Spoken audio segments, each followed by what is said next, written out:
দাও। এটা নিয়ে কাহিনী।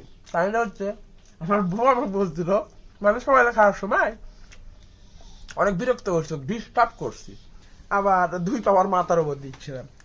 তো এই জন্য বলছে যে যে ভাত ধুয়ে করছি, আজকের ভাতে তো কার কিলাম না। সকাল 10টা খাইনি, এখন ভাতে 3টা খিলেচ্ছে। হ্যান থেকে লজ্জা আছে। আর আমার কই তোমার লজ্জা নাই, বে লজ্জা, আল্লাহ ঠাড়া পালাবি, এই হসে হই হসে।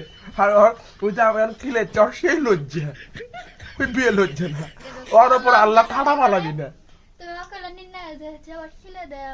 আমি তো কইনি যে আমি তোমার কমো না যে খিলে দেয়, আমি তোমার খামো না, তোমার হাতের ভাত আমার স্বাদ লাগে না, আমি তো সেটা বলি নাই। তুমি কি করছো, ভাত তুই করছি তোমার আমি খিলামো না, তাহলে এখন কি করিস খিলচ্ছ না, আল্লাহর ওপর ঠাডা পালাবি না, ওর ওপর গজব পালাবি না। বে লজ্জা, ওর খালি লজ্জে, ভাত নিয়ে কসম করে আমার কি দিচ্ছে সেই লজ্জে।